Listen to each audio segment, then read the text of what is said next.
Wait చేశాడు. ఎన్నాళ్ళు wait చేశాడంటే, ఇక అబ్రహాము నేను ముసలివాడిని అయిపోయాను, నా భార్య గర్భము ఉడిగిపోయింది, ఇక నాకు బిడ్డలు కలగరు అని ఇక ఒక స్టేజ్ వచ్చింది. ఆ స్టేజ్ వచ్చేంత వరకు వెయిట్ చేశాడు. ఆ తర్వాత దేవుడు ఇస్సాకును ఇచ్చాడు. హల్లెలూయా.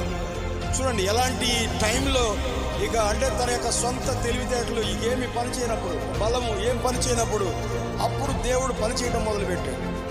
ఇస్సాకు ఎప్పుడైతే జన్మించాడో నిజంగా చెప్పాలంటే ఈలోపు లేని వాటిని ఉండేటట్లుగా పిలుచువాడని, మృతులు సైతం లేపువాడని, నమ్మడానికి అనేక సంగతులు యెహోవా ఈరే అని అనేక ప్రత్యక్షతలు నేర్చుకున్నాడు.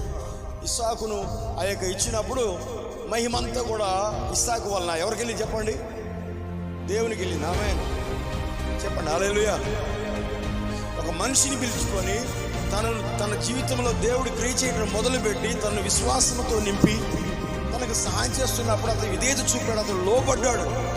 సో ఈవెన్ ఎక్కడ ప్రార్థన చేయాలో, ఎక్కడ విజ్ఞాపన చేయాలో, ఎక్కడ నడవాలో అంతా కూడా దేవుడే సహాయం చేశాడు. హల్లెలూయా. అబ్రహాం విశ్వాసమునకు ఆధారము దేవుడే, అబ్రహాం విశ్వాసమును కొనసాగించింది కూడా దేవుడే. కానీ కోఆపరేషన్ మాత్రం అబ్రహాం సైడ్ ఖచ్చితంగా ఉండాలి. అలాగే మన సైడ్ కూడా. ఆమె ఎవరు మాట్లాడుతున్నప్పుడు కొంచెం జాగ్రత్తగా ఉండాలి. ఆలస్యమైనప్పుడు ఏదో అతిక్రమం ఉంది, ఏదో పాపం ఉంది, ఏదో ఫాల్ట్ ఉందని సైతానుడి మన మైండ్కి చెప్తా ఉంటాడు. బైబిల్ చెప్తుంది, పాపములన్నీ కూడా సముద్రం అగాధంలో వేస్తాడు.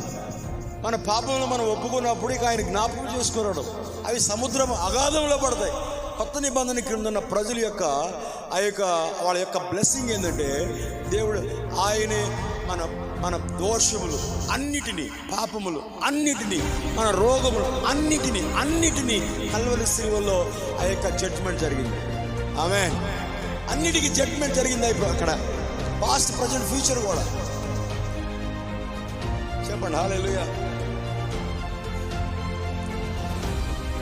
ఆయన తన స్వరక్తం చేద్దామన్నాను కొన్నాడు. నేను ఈ రోజున ఈ సంగతులను ఆలోచిస్తున్నప్పుడు దేవుడు ఎవరికి ఇంతకుముందు ఎన్నడూ తెలియనటువంటి విషయాలను అబ్రహాముకి నేర్పించాడు. అనేక సంగతులు నేర్పించాడు. పాత నిబంధన కాలంలో అతనికి దేవుని గురించిన ఎంతో ప్రత్యక్షతను దేవుడిచ్చాడు. విశ్వాసులకే తండ్రిగా దావీదుకు కూడా తండ్రిగా. ఆమేన్ చెప్పండి హల్లెలూయా.